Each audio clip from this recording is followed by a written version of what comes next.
시간 우리 하나님 앞에 예배할 때에 또 오늘도 예배를 통하여서 부어주시는 그런 하나님의 은혜가 우리 가운데 임하기를 원합니다. 또 우리 예배 전에 잠깐 어나운스 할 것은요, 이 촬영 전에 카메라가 분실이 되어서 저희가 기존에 촬영하던 그런 카메라로 영상을 담지 못했습니다. 그래서 영상의 어떤 그 퀄리티와 또 음질 여러 면에서 조금 전과 다르더라도 또 여러분들 양해해 주시길 바라고요. 또 저희들 여러분들이 가정에서 또 삶의 터전에서 또 예배할 수 있도록 최선을 다하여서 노력하는 우리 펠로시 교회가 되겠습니다. 시간 우리 다 같이 주 앞에 묵상으로 기도하며 우리 8월 1일 우리 주일 예배 드리도록 하겠습니다. 기도하겠습니다. 주께 내 죄를 아뢰고 내 죄악을 숨기지 아니하였더니 곧 주께서 내 죄악을 사하셨나이다. 이로 말미암아 모든 경건한 자는 주를 만날 기회를 얻어서 주께 기도할지라. 진실로 홍수가 범람할지라도 그에게 미치지 못하리이다. 주는 나의 은시처이오니 환난에서 나를 보호하시고 구원의 노래로 나를 두루시리이다. 너의 의인들아 여호와를 기뻐하며 즐거워할지어다. 마음이 정직한 너희들아 다 즐거이 외칠지어다. 하나님 감사합니다. 하나님 이곳이 이 혼탁한 세상 속에서 피난처 있는 것을 우리가 알기에 오늘도 우리의 있는 처소에서 주님의 품 안에 저희들 거하기를 원합니다. 주께서 우리 한 심령 붙들어 주셔서 오늘 저들이 예배하는 그러한 거처 속에 주의 은혜를 더하여 주시고 특별히 우리의 마음을 하나님 붙들어 주셔서 우리의 마음이 주 앞에 온전히 정말 올려드리고 또 향하는 그러한 복된 예배가 될 수 있도록 예배 전체를 주께서 인도하여 주시옵소서. 모든 것 주 앞에 의탁하며 사랑이 많으신 예수님의 이름으로 기도하옵나이다. 아멘. 이 시간 우리 다 같이 사도신경으로 우리의 신앙을 고백하겠습니다. 전능하사 천지를 만드신 하나님 아버지를 내가 믿사오며 그 외아들 우리 주 예수 그리스도를 믿사오니 이는 성령으로 잉태하사 동정녀 마리아에게 나시고 본디오 빌라도에게 고난을 받으사 십자가에 못 박혀 죽으시고 장사한 지 사흘 만에 죽은 자 가운데서 다시 살아나시며 하늘에 오르사 전능하신 하나님 우편에 앉아 계시다가 저리로서 산 자와 죽은 자를 심판하러 오시리라. 성령을 믿사오며 거룩한 공회와 성도가 서로 교통하는 것과 죄를 사하여 주시는 것과 몸이 다시 사는 것과 영원히 사는 것을 믿사옵나이다. 아멘. 다 같이 우리 찬송가 366장 찬양하시겠습니다.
봉해진 내 입녀시사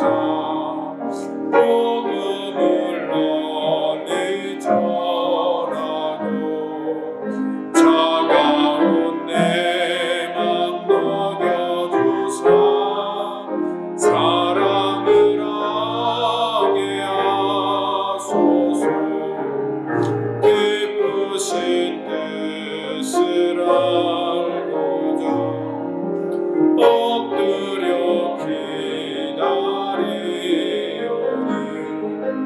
내 입을 열어주소서. 성령이여.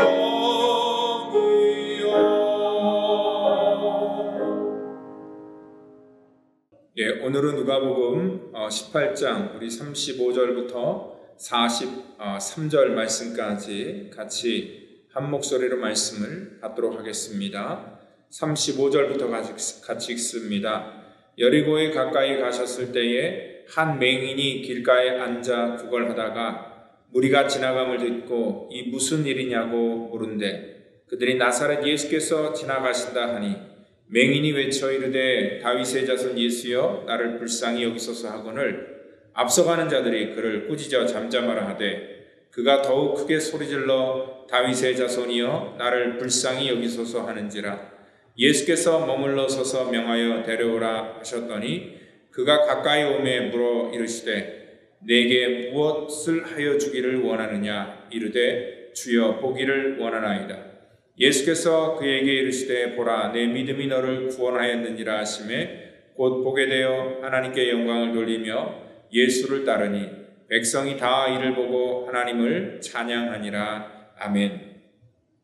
이 시간에는 우리 본다는 것이라는 그런 제목을 가지고 우리 누가복음 강의 계속 이어나가도록 하겠습니다.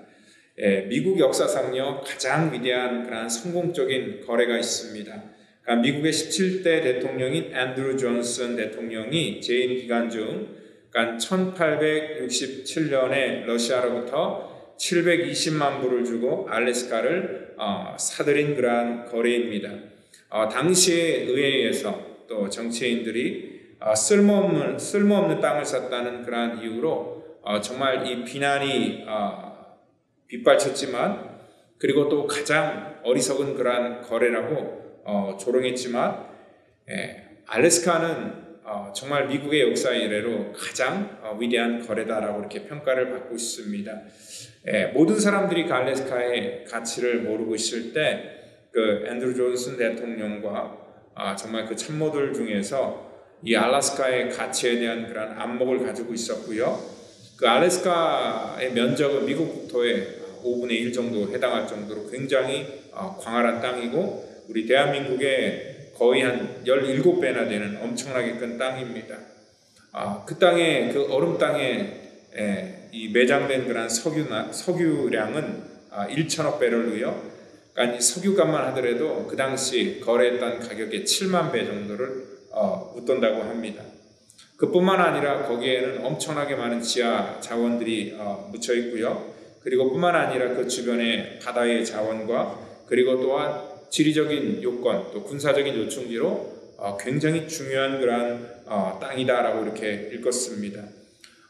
그러한 것을 살 수 있었던 것도 뭐냐면 그 얼음 땅을 정말 이 가치를 볼 수 있는 그러한 그 탁월한 안목이 있었기 때문에 통찰력이 있었기 때문에 그러한 것들을 할 수 있었습니다.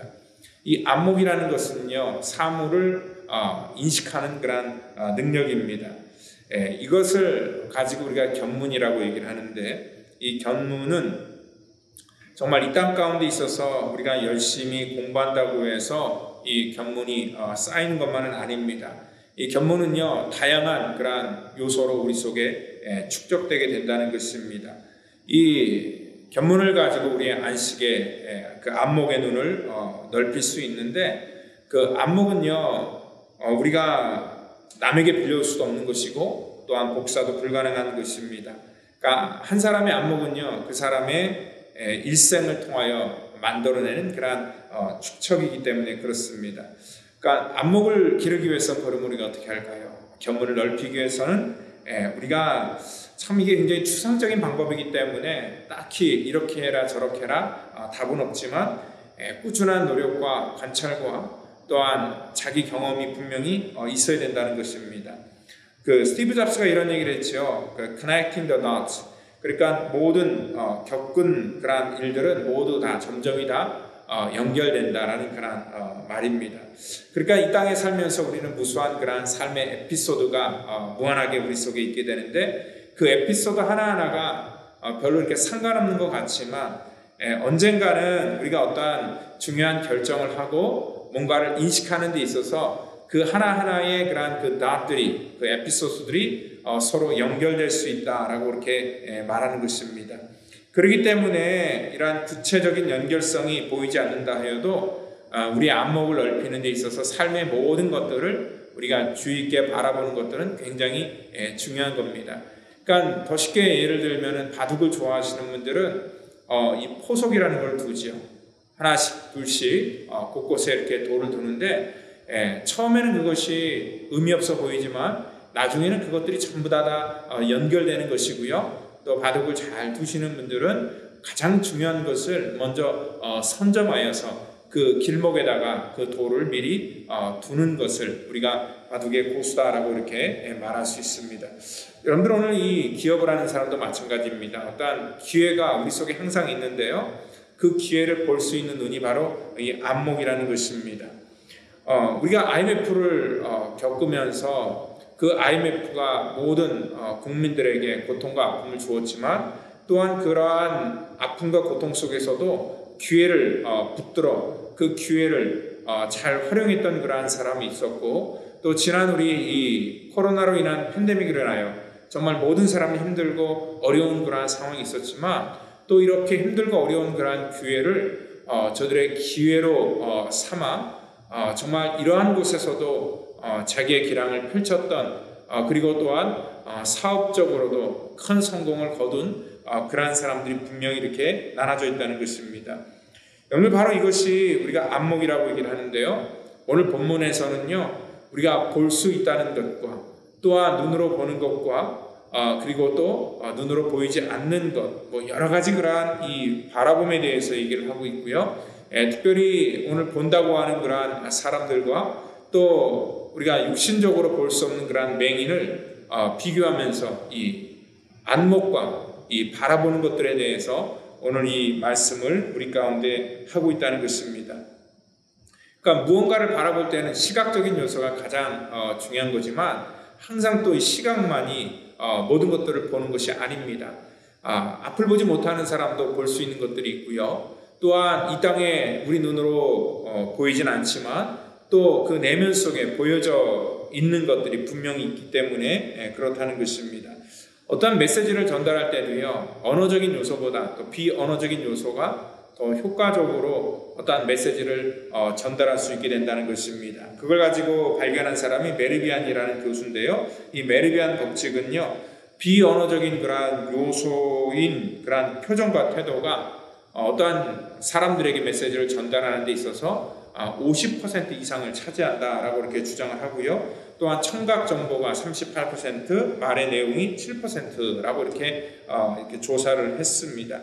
그러니까 무언가를 이렇게 전달할 때요. 오늘 말로 우리가 전달을 하고 또 말소로 우리가 듣게 되지만 실제적으로 그 사람의 표정을 통하여, 감정을 통하여, 그 사람의 태도를 통하여서 그 분위기를 통하여서 들려오는 그러한 이 의미와 그러한 정보가 분명히 있다는 것을 얘기를 합니다.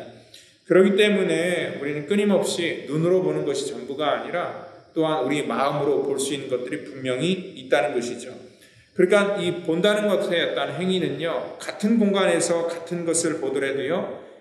느끼는 게 다르고 또한 해석하는 것도 다르고요. 또 그로 말미암아 다른 그러한 결론을 내릴 때가 참 많습니다. 특별히 우리가 정치의 영역에서 이런 현상들을 자주 볼 수 있죠.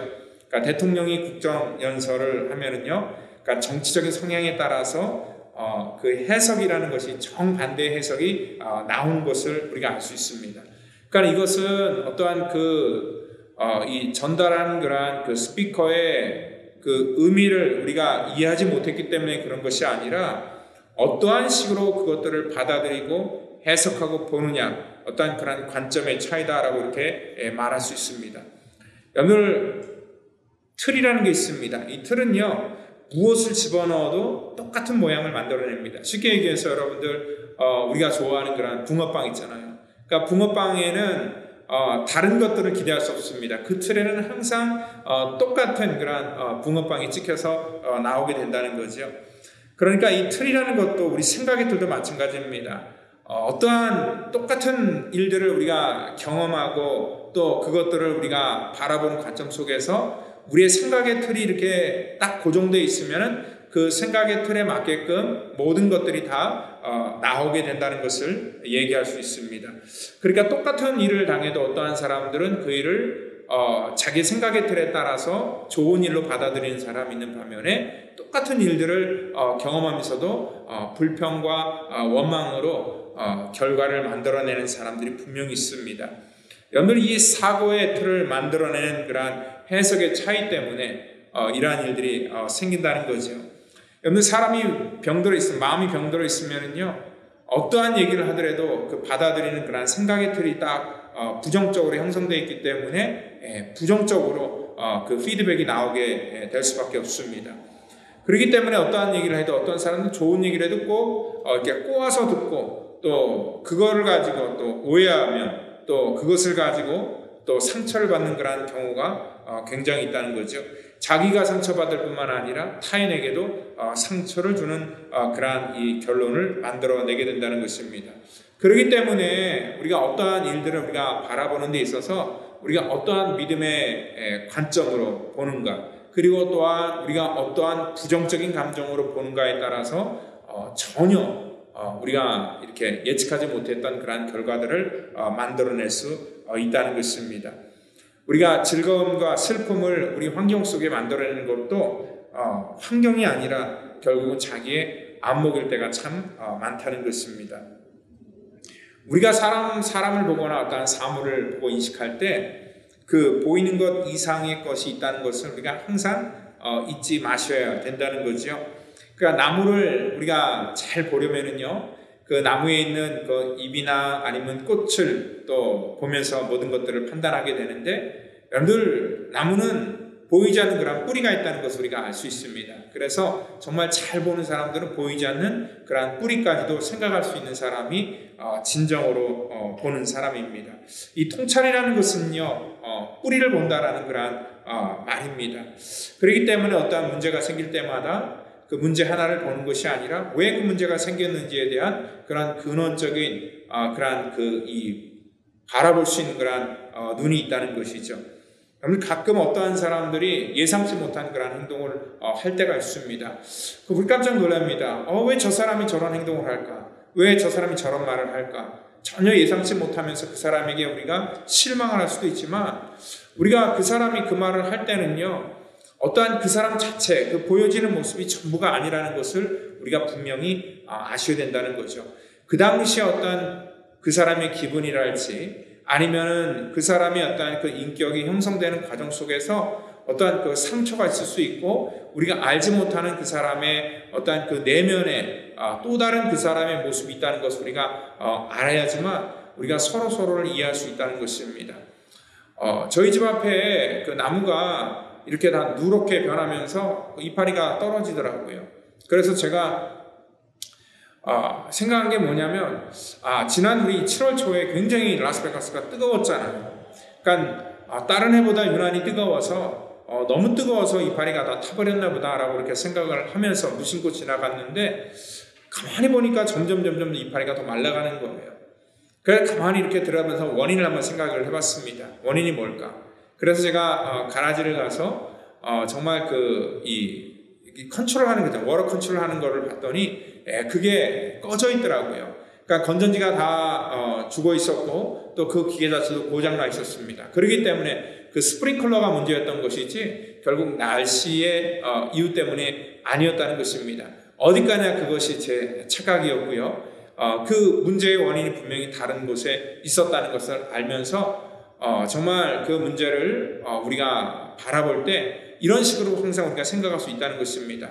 어떠한 그 사람에게 나타나는 현상이나 아니면 나에게 나타나는 감정이나 아니면 여러 가지 우리 삶 속에 일어나는 모든 일들의 문제가 표면적으로 드러나는 것이 전부가 아니라 그 근본적인 원인은 다른 곳에 있을 수 있다라는 것들을 깨닫게 되었습니다. 오늘 여기 주님께서는요, 눈으로 보는 것을 가지고 모든 것들을 판단하고 평가하려고 하는 그러한 사람들에게 오늘 여기 이 한 맹인을 등장시켜서 오늘 주님께서는 우리 가운데 하시고자 하는 말씀을 풀어나가십니다. 그러니까 이 말씀 바로 전에 31절부터 34절까지는 주님과 제자 사이에 정말 심도 깊은 그러한 얘기가 오고 갔습니다. 주님께서는요, 예루살렘으로 올라가시는 이유에 대해서 제자들에게 설명을 했습니다. 그리고 또한 이 성경에 기록되어 있는 내용대로 주님께서는 사람들에게 넘겨져 희롱을 당하고 능욕을 당하고 침뱉음을 당하고 채찍질을 당하고 죽지만 3일 만에 다시 부활하실 것이다 라는 그런 중요한 메시지를 그들에게 전했습니다. 근데 제자들은요, 주님께서 하시는 말씀의 뜻이 무엇인지 몰랐습니다. 왜 그러냐면 그들에게는 주님께서 앞으로 하실 그러한 일들이나 어떠한 그 주님의 큰 그림을 볼 수 있는 그러한 안목이 없었고요. 또 그것들을 이해할 수 있는 그러한 이해력도 없었기 때문에 그렇다는 것입니다. 왜 주님께서 그런 말을 하는지 받아들일 수 없었습니다. 우리가 쉽게 해서 동상이몽이라고 하지요. 우리가 이 서로 같은 것들을 우리가 바라보지만 또 같은 그러한 얘기를 들어도 전혀 다른 그러한 꿈을 꾼다라는 그러한 말입니다. 그러니까 자기들이 원하는 대로 항상 모든 것들을 해석하고 받아들이고 자기가 보기를 원하는 관점 속에서 그 모든 것들을 바라보기 때문에 그 상대방이 전하는 메시지를 정확하게 이해를 해서 받아들이지 못한다는 것입니다. 저는요, 그렇기 때문에 주님께서 오시기 전까지 우리 인간 사이의 갈등은 종식될 수 없다고 봅니다. 수많은 사람들이 각자의 눈으로 또 각자의 견해를 가지고 모든 것들을 판단하고 인식하기 때문에 그렇습니다. 교회 내도 마찬가지입니다. 문제와 시시비비가 끊임이 없는데 이것도 마찬가지예요. 우리 인간이 있는 한 문제는 결국 이 땅 가운데 사라지지 않는다는 것입니다. 여러분들 이 모든 것들이 뭐냐면 오늘 주님께서 이렇게 말씀을 하셨지만 34절에 제자들이 그것을 하나도 깨닫지 못했던 것은 뭐냐면 말씀이 감추어져 있었기 때문에 그렇다라고 얘기를 하고 있습니다. 제자들 중에서요, 예수님의 말씀을 정확하게 이해하는 사람은 없었습니다. 베드로조차도요, 우리가 지난주 말했던 것처럼 그 부자 관원에 대한 얘기를 할 때에 그 부자 관원이 자기 것을 내려놓지 못하니까 베드로가 하는 말이 자기는 자기의 것들을 다 버리고 주를 따랐다라고 얘기를 합니다. 그러니까 주님이 말씀하시는 그러한 의도를 전혀 캐치하지 못했다는 거죠. 그러니까 사실 자기 자신은 부자 관원이 실천하지 못했던 일들을 실천하기 때문에 자기는 자격이 있다라는 것들을 내세우고 싶었는데 주님께서는 지금 그것에 대해서 말씀하시는 것이 아니었다는 것입니다. 여러분들 이렇게 우리 눈은요, 항상 우리의 어떤 생각의 어떤 그 틀 속에서 모든 것들을 받아들이려고 하는 그러한 특징이 있다는 거죠. 그렇기 때문에 눈은 아주 치명적인 약점을 가지고 있습니다. 이 눈이요, 자기 자신을 볼 수 없다는 것입니다. 자기의 눈은 바라볼 수 없는 그러한 약점을 가지고 있죠. 그러니까 본다고 하지만 사실 정말 자기를 볼 수 없는 것이 우리 인간의 한계인 것 같습니다. 그렇기 때문에 이것은 어떠한 보는 그러한 차원, 이해력의 문제라기보다는 이 받아들이는 그러한 마음의 태도라는 것을 우리가 알 수 있습니다. 만약에 제가 제자 입장일지라도 이 당시에 주님께서 하시는 말씀을 제가 들었다면은 저 역시도 이 말씀이 도대체 무슨 얘기를 하는지 전혀 깨닫지 못했을 것입니다. 그런데 지금은요, 참 우리가 은혜의 시대를 살고 있는 게 뭐냐면 이 제자들에게 하는 말씀이 오늘 기록되어 있고 이 말씀이 또 친절하게 주석으로 펼쳐져 있고 그리고 또 많은 설교자들이 이것을 이해하기 쉽도록 우리 가운데 전해졌기 때문에 우리는 이 말씀을 쉽게 이해할 수 있고 또한 주님께서 이렇게 예언하신 말씀이 어떻게 이루어지는 모든 과정을 우리가 다 이미 보고 알기 때문에 이 말씀을 더 깊이 우리가 이해할 수 있습니다. 그럼에도 불구하고요, 많은 사람들이 이 말씀을 깨닫지 못합니다. 왜 그러냐면요, 우리 역시도 이 제자들처럼 동상이몽을 우리가 꿈꾸고 있기 때문에 그렇다는 것입니다.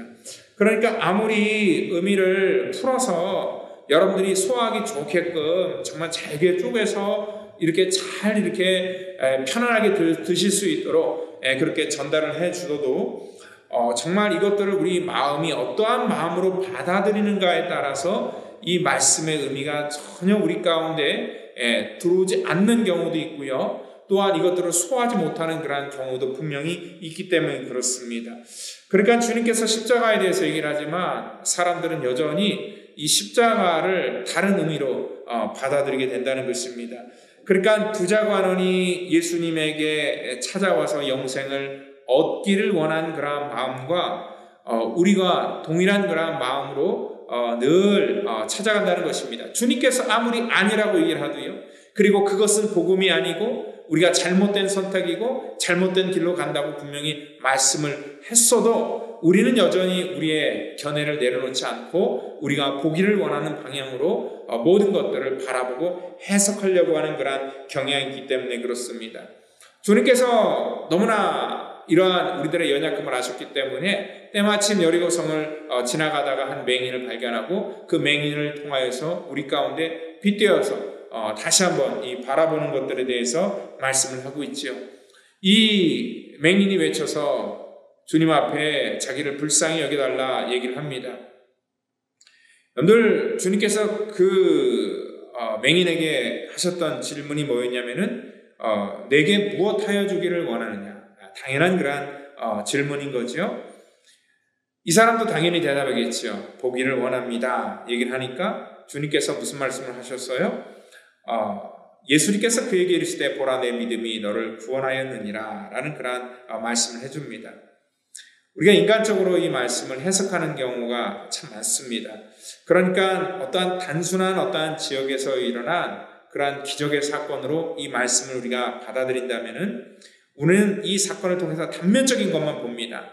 주님께서 그냥 지나가다가 한 불쌍한 맹인을 만나서 그 맹인의 눈을 뜨게 해주셨대. 그리고 그에게 은혜를 주셨대. 어떤 기적적인 차원으로 우리가 해석하면서 우리도 역시 뭐라는 거예요? 이 땅 가운데 이 맹인처럼 기적을 경험하는 것, 그것이 바로 은혜가 아닌가라고 생각하고 우리는 지금도 여전히 어떠한 그 기적을 바라보게 된다는 것입니다. 여러분들 자기의 부족한 것들을 채워주고 자기의 연약한 부분들을 회복시켜 주시는 그러한 은혜, 이 맹인이 눈을 뜨게 하는 그러한 이 기적과 같은 은혜에 우리는 매력을 갖게 된다는 것이요.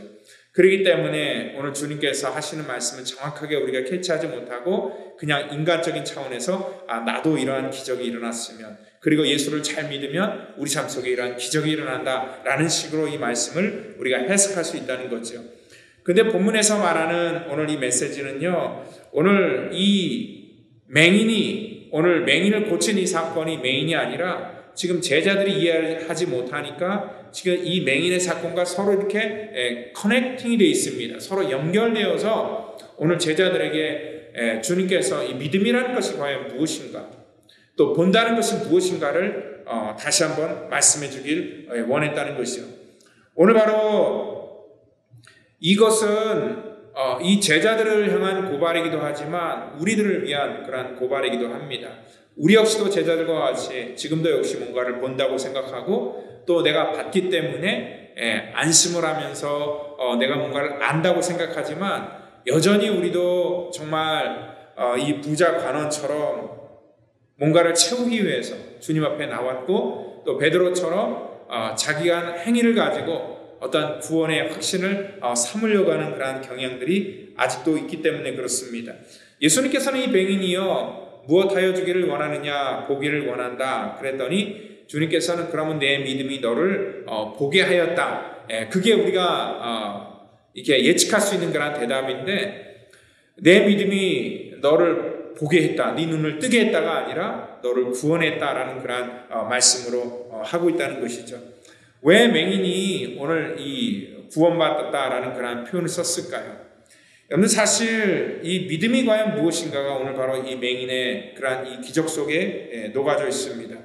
사실 이 영생의 놀라운 은혜를 얻기 위해서 이 앞서서 우리 지난주 얘기했던 것처럼 이 부자 관원은 정말 많은 최선을 다했습니다.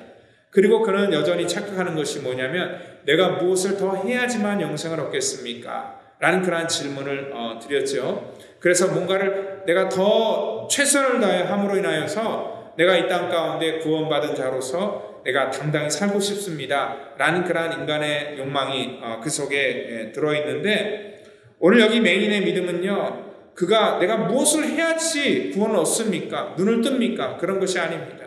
오늘 이 맹인의 행위를 통하여서 우리 가운데 믿음의 원리를 간단하게 얘기를 해주면은 이 맹인은 한 것이 아무것도 없다는 것이고 또한 이 맹인은 자기 스스로가 할 수 있는 것도 아무것도 없었다는 것입니다. 그래서 주님 앞에 내가 무엇을 더 해야 됩니까가 아니라 이 맹인은 나를 불쌍히 여겨달라는 그러한 고백을 할 수밖에 없었다는 것입니다. 그러니까 이 구원이라는 것은 뭐냐면 어떠한 우리의 믿음의 행위를 통하여서 얻어지는 것들이 아니라 주님 앞에 우리의 전적인 존재를 나타내면서 나는 아무것도 할 수 없는 존재이고 하나님의 은혜가 없이는 나는 살아갈 수 없는 존재라는 것을 내가 고백할 때에 주님께서 우리 가운데 찾아오셔서 주시는 그러한 은혜가 바로 이 구원의 사건이고 이 앞서서 왜 주님께서 십자가를 져야 되는지 제자들에게 말하는 이유가 바로 이러한 이유와 같이 이렇게 연결되어 있다는 것을 여러분들 깨닫고 믿으시기를 바랍니다. 구원이라는 것은 그래서 자기의 열심과 행위로 되는 것이 아닙니다. 인간적인 의리로 되는 것이 아니고 또한 뭔가를 보태면서 더 확실하게 얻어나가는 것들이 아니라 오늘 주님께서 우리에게 왜 이 구원의 은혜를 주셨고 어떻게 주셨냐를 바로 그 앞절에 제자들에게 설명하고 있고 그것들을 깨닫지 못하니까 오늘 한 맹인을 통하여서 이 구원의 문제는 인간의 열심이 아니라 자기의 연약함을 바라보면서 시작된다는 것을 말씀하고 있다는 것입니다. 오늘 이 말씀을 잘못된 해석을 가지고 바라보면 정말 얼토당토하는 그런 결론을 만들어내기도 합니다. 전에 그 과거의 목사님들을 통해서 이 잘못된 그런 이 설교를 우리가 종종 들었습니다. 왜냐하면 이 맹인이 눈을 뜨게 된 것은 마치 이런 식으로 해석을 합니다. 지나가는 예수님을 정말 다윗의 자손 메시아로 이 사람이 알아봤다. 그리고 정말 간절하게 불렀다. 그리고 정말 이 사람들이 막 꾸짖는데도 불구하고 사람들이 방해하는데도 불구하고 정말 끝까지 매달렸기 때문에 눈을 뜨는 그러한 기적을 경험했다. 그래서 여러분들도 정말 이 맹인처럼 열심히 끝까지 다른 사람이 뭐라고 막 꾸짖어도 거기에 이렇게 개의치 말고 무조건 은혜를 구하라. 뭐 이런 식으로 이 해석을 했다면은 그것은 잘못된 해석이라는 거죠. 여러분들 맹인의 믿음을 통하여서 오늘 여기 앞에 나와 있는 제자들과 또한 그 부자 관원과 이렇게 대비를 시키면서 오늘 바로 이 믿음이라는 것이 인간의 어떤 행위와 노력이 개입될 수도 없고 그것으로 인하여 인정받을 수 없다라는 것들을 말씀하고 있다는 것입니다. 그러니까 사람들은요 보편적으로 눈에 보이는 걸 가지고 다 평가를 하고 판단을 하죠. 그러니까 이 구원의 그러한 놀라운 이 사역까지도 우리 인간은요 어떻게 보면 그 구원은 하나님의 고유의 권한인데 인간들이 그것들을 판단하려고 합니다.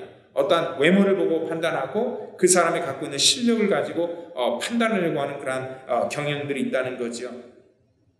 이 사람의 그러한 외모나 이 사람의 살아온 그러한 과정을 보면서 이 맹인으로 사는 맨날 구걸하면서 사는 사람 얼마나 그 행색이 초라하겠습니까? 이 사람이 예수님께 정말 눈을 뜨게 해달라 그리고 자비를 구하게 요청하는 그런 과정 속에서 이 먼저 앞서가는 자들이 그를 꾸짖어서 잠잠하라 얘기를 합니다. 왜냐하면 이 사람들의 관점 속에서는요 그 사람의 몸부림이 그냥 하나의 귀찮은 존재로 또한 하찮은 존재로 여길 수밖에 없었습니다. 왜냐하면 자기들이 판단할 때는 그 사람은 죄로 인하여서 저렇게 맹인으로 태어났고 그리고 죄로 인하여서 그냥 죽을 수밖에 없는 그런 하찮은 존재로 여기기 때문에 그렇다는 거죠. 우리가 지난번에 말했던 것처럼 한 어린아이가 주님 앞에 찾아올 때도 이 제자들이나 주변 사람들은 똑같은 반응을 보였습니다. 어린아이가 오는 것을 귀찮게 여겼고 하찮게 여겼기 때문에 그 어린아이를 데려오는 부모에게 뭐라고 꾸짖었고 했다는 것이죠. 그러니까 이 구원의 여정이나 모든 삶의 그러한 그 해석을 하는 데 있어서 그들이 바라보는 관점은 인간적인 관점으로 모든 것들을 바라보고 해석했다는 것입니다. 오늘 바로 그러한 관점 속에서 맹인의 믿음을 우리 가운데 얘기를 다시 해주고 있습니다. 이 사람은 자기가 보지 못하는 처지를 인식하는 사람입니다.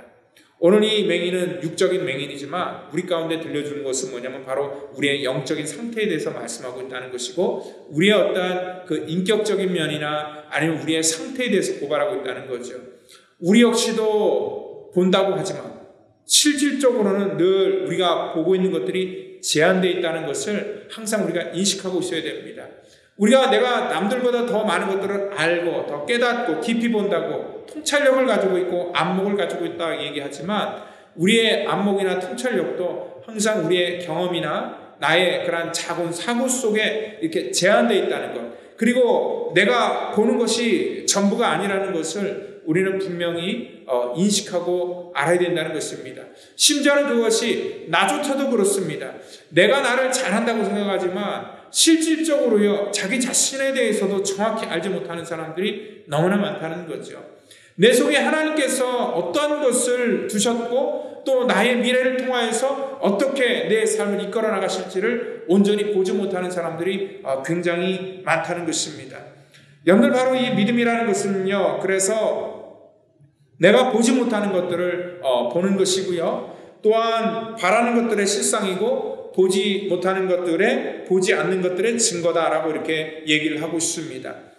오늘 이 믿음이라는 것은요, 자기의 관점 속에서 모든 것들을 보는 것이 믿음이 아니라 하나님의 말씀을 통하여서 모든 것들을 바라보는 것. 그러니까 나의 관점으로 이 세상과 자기 자신을 보는 것이 아니라 주님께서 말씀하셨기 때문에 이 말씀을 통하여서 세상을 바라보는 것이고요, 나 자신을 내가 잘한다고 생각하지만 착각할 수 있지요. 오늘 말씀을 통하여서 주님께서는 나를 어떻게 불러주시고 또 나에 대해서 어떠한 계획을 갖고 있는가를 바라볼 수 있는 것이 정말 믿음의 눈으로 하나님의 놀라운 일들을 바라보는 사람들의 관점이라는 것입니다. 여러분들이 부정적으로 형성된 그런 안목이 우리들의 운명을 결정짓지 않도록 우리는 분명히 인식하고 있어야 됩니다. 그렇기 때문에요, 우리는 이 땅 가운데 살면서 주님의 시선을 갖는 것들이 굉장히 중요합니다. 우리가 지금 신명기 강의하고 있죠. 그 후손들에게 모세가 하는 말이 뭐냐면, 너의 부모들이 왜 실패했냐? 하나의 이유입니다. 관점 때문에 그렇습니다. 안목 때문에 그렇습니다. 그들은요, 그들 스스로 자기를 바라볼 때 우리는 메뚜기와 같이 연약한 존재, 그냥 짓밟으면 짓밟힐 수밖에 없는 존재, 우리는 남들에게 내세울 것 아무것도 없는 그러한 연약한 존재로 그들 스스로를 바라봤다는 거죠. 하나님께서는 그들을 그렇게 만들지 않았고 그렇게 하나님께서는 그들을 인식하지 않았습니다. 하나님의 백성으로 생각하셨고 하나님의 자녀로 생각하셨기 때문에 하나님께서는 그들에게 놀라운 일들을 갖고 있었다는 거죠. 단지 그 백성들은요, 그런 하나님의 영적인 안목을 깨닫지 못했다는 것입니다. 우리는요, 그렇기 때문에 우리 마음에 품은 이미지 이상으로 우리는 상상하지 못한다는 거죠. 그러니까 내 마음에 품은 생각들이요, 어떻게 보면은 나의 전부이고 내 미래라는 것입니다. 내 입으로 고백하는 것도요, 그게 내 전부이고 내 미래라는 거예요. 그렇기 때문에 항상 우리가 부정적인 틀을 가지고 부정적인 그러한 이 안목을 가지고 모든 것들을 바라볼 때는 우리의 미래에는 더 이상 소망이 없게 된다는 것입니다. 하나님께서 우리 가운데 주신 이미지를 가지고 이 세상을 바라봐야 될 그러한 필요가 있습니다. 여러분들, 하나님께서는 우리의 눈을 열어주시기를 원하고 또한 우리가 보지 못하는 것들을 보기를 원하고, 눈에 보이는 그러한 육적인 세계가 아니라 영적인 세계도 보기를 원하고, 또한 어떠한 그 사람 속에 있는 그러한 그 마음의 상처를 보기를 원하고, 또한 우리 속에 있는, 우리 내면에 깊이 감춰져 있는 그러한 우리 마음 속에 있는 그러한 상처들을 보면서 우리가 이 땅 가운데 회복되기를 원하고, 그래서 주님의 거룩한 능력의 관점으로 하나님의 자녀로서 이 땅 가운데 모든 것들을 바라보는 그러한 영적인 안목을 저와 여러분들에게 허락해 주셨습니다. 오늘 우리가 끝으로 찬양 하나를 우리가 들을 텐데요, 같이 부르진 않겠습니다. 왜냐하면 이 찬양이 아마 많은 분들이 이렇게 처음 듣는 그런 찬양일 것입니다. 그런데요, 이 찬양의 가사를 보면은요, 이렇게 시작합니다. 내게로부터 눈을 들어 주를 보기를 시작할 때 주의 일을 보겠네. 내 작은 마음을 돌이키시사 하늘의 꿈을 꾸게 하십니다. 주님을 볼 때 모든 시선을 주님께 드릴 때 살아계신 하나님을 느낄 때 내 삶은 주의 역사가 되고 하나님이 우리 가운데 일하기를 시작하신다라는 그러한 가사입니다. 여러분들 이 시선이라는 그러한 찬양인데요. 그러니까 성령께서 나를 변화시켜서 모든 두려움이 사라질 때 그때야 비로소 우리가 주의 일들을 바라볼 수 있게 된다라는 그러한 가사입니다. 그렇습니다. 우리가 시선을 주님께 향할 때 우리의 삶에 하나님의 역사가 시작되는 것이고요. 정말 저와 여러분들의 삶 속에 하나님께서 일하기 시작한다는 것을 여러분들 믿으시고 오늘 이 찬양의 가사를 통하여 오늘 말씀의 마무리를 짓고 또 기도함으로 오늘 메시지 마칩니다.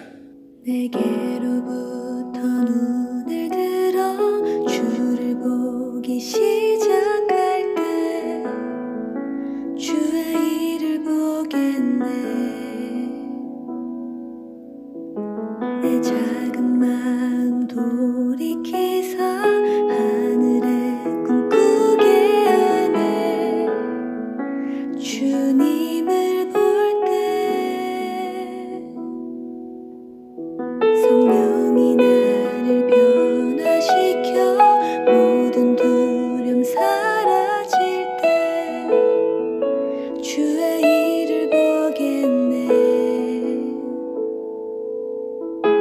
황폐한 땅 한가운데서 주님 마음 알게 되리. 주님을 볼 때 모든 시선을 주님께 드리고 살아계신 하나님을 느낄 때 내 삶은 주의 역사가 되고 하나님이 일하기 시작하네. 모든 시선을 주님께 드리고 전능하신 하나님을 느낄 때 세상은 주의 나라가 되고 하나님이 일하기 시작하네.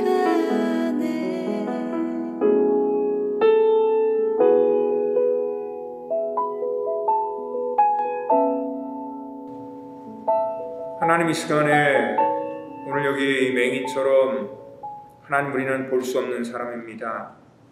주님을 본다고 하지만 하나님 우리의 욕심과 우리의 연약함으로 인하여 하나님의 온전한 뜻을 보지 못하는 그러한 연약한 존재들입니다. 우리를 불쌍히 여겨주시고 우리의 시선이 아버지 주님 앞에 향하기를 원하며 주의 말씀으로 하나님의 계획과 하나님의 뜻을 보기를 원합니다.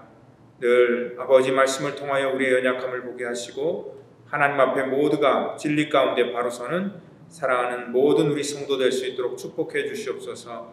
감사하며 예수님의 이름으로 기도합니다. 아멘. 라스베가스 펠로십 교회 예배 안내 및 교회 소식입니다. 주일 예배는 1부 예배와 2부 예배를 드립니다.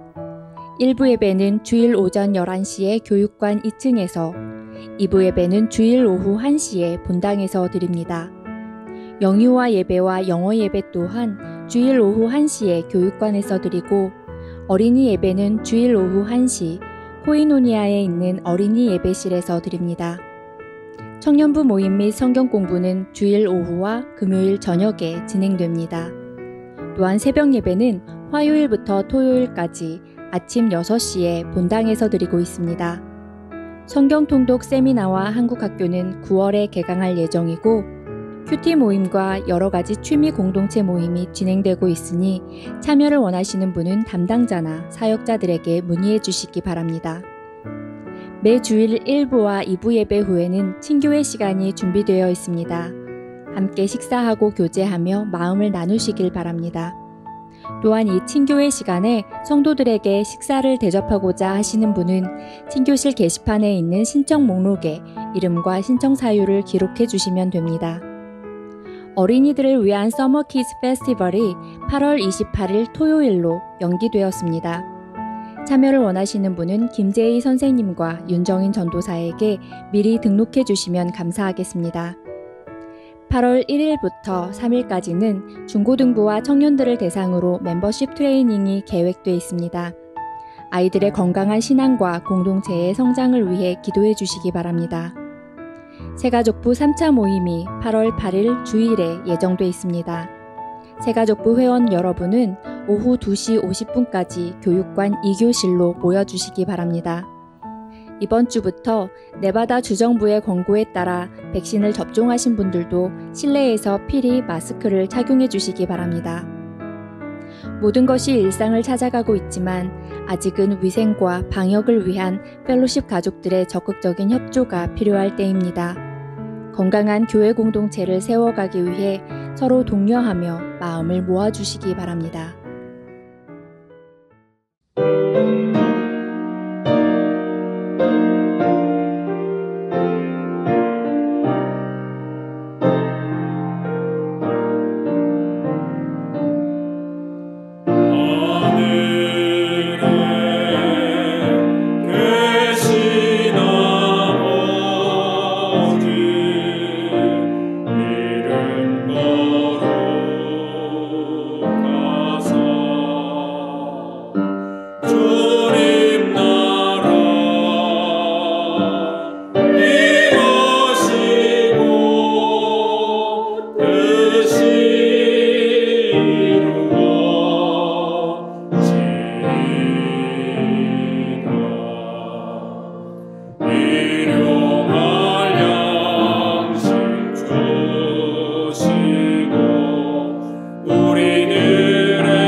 다 같이 드린 예물 위해서 기도하겠습니다. 하나님 감사합니다. 사랑하는 성도들이 저들의 삶 속에 또한 하나님 앞에 믿음으로 결단하며 귀한 예물을 주 앞에 드립니다. 우리 예물을 받아주시기를 원합니다.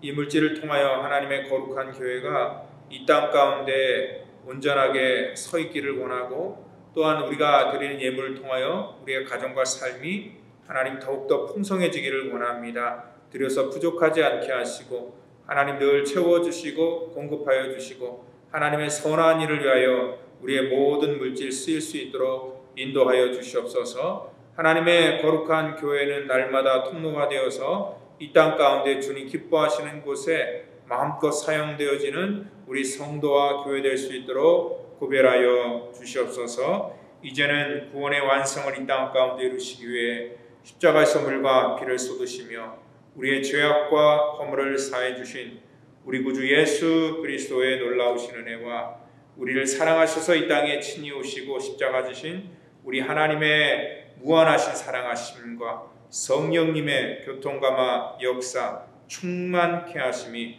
오늘 이 시간에 정말 하나님의 온전한 뜻을 보기를 원하는 사랑하는 성도와 저들의 자녀와 가정과 사업 터전과 각 터전에서 예배를 드리는 믿음의 권속들 전체 머리 위에마다 이제로부터 영원토록 함께 하시기를 간절히 축원하옵나이다. 아멘.